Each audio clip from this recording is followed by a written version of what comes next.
Welcome to Honest Money, your best guide to financial freedom.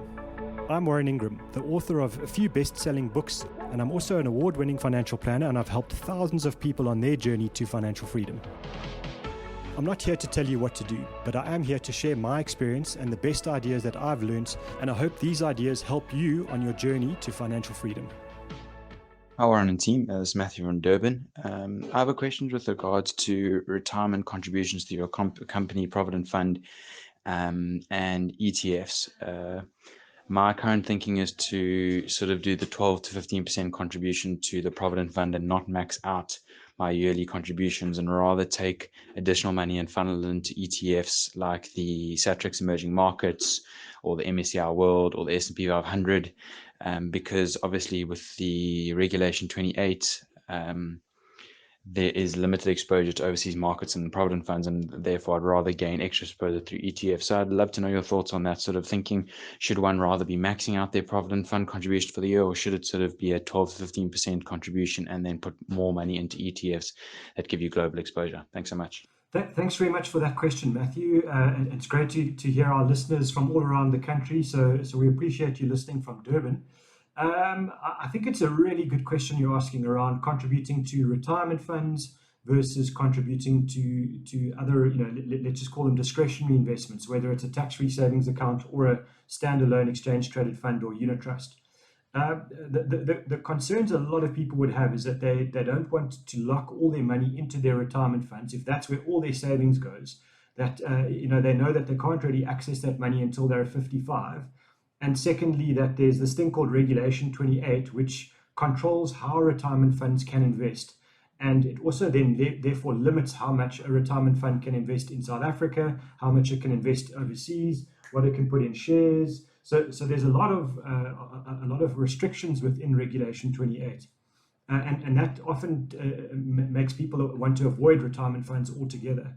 And I think just to understand two things. One, that Regulation 28, it's not really such a big limiter on the way that investments perform, because you are allowed 30% of a retirement fund to go offshore.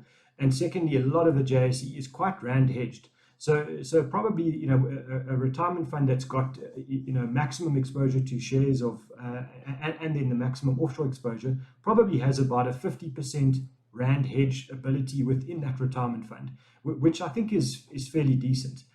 But I think one of the main concerns a lot of investors have is around that restriction of being able to access the money until they're 55. And that's a big concern for a lot of investors. And so then the question of, do you contribute, less to your retirement fund and more to other investments where you can get more global exposure? I think that there is a valid point around that. We all have a limited budget. We don't have an infinite amount of money to save and to invest. So in that instance, I think, adopting kind of a half approach is not a bad idea. In other words, saying, well, half my savings I'll put in my retirement fund because that's good for me in terms of tax savings. It's good for me in terms of long-term capital growth. But the other half I'm going to invest in discretionary investments where I can choose how that money is invested. And secondly, I can choose when I access that money. And I always think, if you've got a limited budget, then, making sure that you contribute to your retirement fund and your tax-free savings account, that makes a lot of sense to me. And if you've maxed out your contribution to the tax-free savings account, which is 3,000 Rand a month, then make sure that you're doing at least sort of 12 to 15% a year in your retirement fund. I think that's a good number, Matthew. But then, for example, you can do additional money on top of that into a standalone, ETF like the MSCI World, or combine it with, the World and the emerging markets. I think that's a nice portfolio. So I think, yes, it does make sense to contribute to retirement funds. It also makes sense to hedge your bets by investing in other assets as well. And I always think, if I don't know exactly how the future is going to unfold, and none of us do, then I like to spread my investments across a number of different types and a completely different sets of geographies. In other words, South Africa, overseas, and then different asset classes where it's cash, bonds, property, and shares. So thanks for your question, Matthew. I think a lot of people have the same concern. Good morning, Warren and team. I just wanted to find out, is it a good time to if you wanna upgrade, or maybe sell your smaller property and go for a bigger property, is it a good time right now to do that?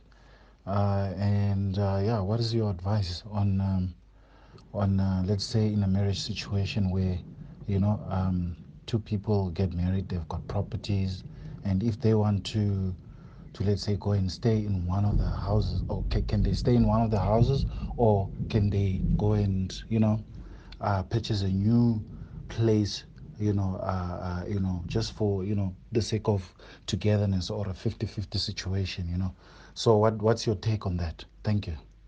Tino, by the way. Thanks very much for your question about buying another property as you get married. Whether you stay in one, or do you buy a bigger one because you're now together, or do you share one of the existing ones that you have bought in the past?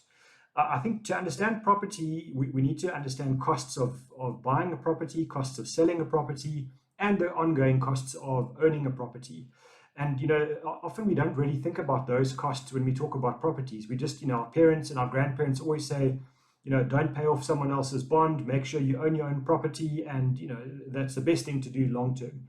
And unfortunately, that's not really the case. Whether you're in South Africa or anywhere overseas, when you look at the price of residential property and you see how it moves over long periods of time, it only moves by about 0.5% a year faster than inflation. So if you think about South Africa at the moment, where our inflation rate might only be 3 or 4%, that means that your house prices you can expect to only grow at 3.5 to, let's say, 4.5% a year, and that's really poor growth. So I think just be careful of just jumping into property, because everyone in our family and our friends has told us that we should do it. It's often not the right thing to do.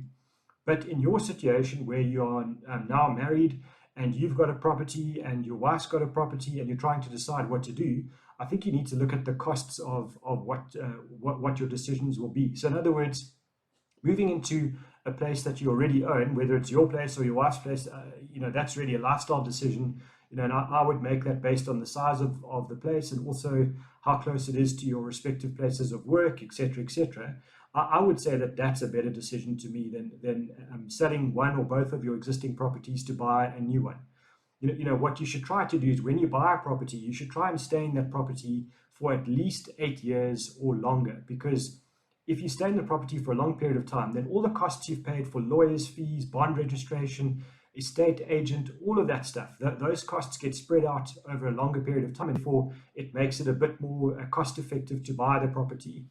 But if you're buying a property every 3 years and selling it and moving on every 3 years, you're paying lots of bank fees, lots of lawyers' registration fees, all the costs that come with that, estate agents, etc. And I think it actually financially hurts you to make those kind of rapid property transactions. So the question, is it a good time to sell a property now and then to buy another one? In isolation, in other words, if we ignore your circumstances particularly, I think the answer is that it's a good time to be a buyer of property, because property prices are really depressed. They have been for the last few years, and then lockdown and COVID and all of that has made property prices even worse in most areas around the country, except for a few places on the coast. So to me, it's a good time to be a buyer, but that also means that it's not a great time to be a seller. So I think my best suggestion to you is, try and move into one of the places that either you or your wife already own, and try and stay in it for a long period of time to make sure that you can save money elsewhere. Build up your ETF portfolio and the like. But should you be buying and selling property on a regular basis? Definitely not. There are obviously some sort of soft issues around that in terms of whose place you stay in, and if you've married with antenuptial with accrual and you're moving into your wife's place, you just need to make sure that you keep the finances a little bit separate around the financing of that property, because actually it's her property. And so you might need to pay her a bit of rent for the right to stay there. And I guess on the other side, if you move into a property that you own, she might need to pay you a little bit of rent, because you're gonna be paying the bond.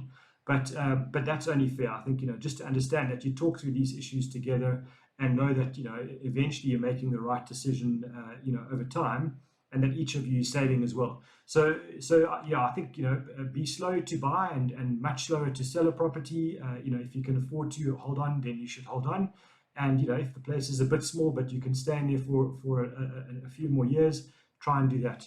I think for me, property is something we should own one over our lifetime, like Warren Buffett, and then we should be buying as many shares or exchange traded funds or unit trusts as possible. Thank you for listening to Honest Money. If you have any questions, you're welcome to reach out to me on Twitter. My handle is @WarrenIngram. Don't forget to subscribe. We're on Spotify and Apple Podcast. Chat soon.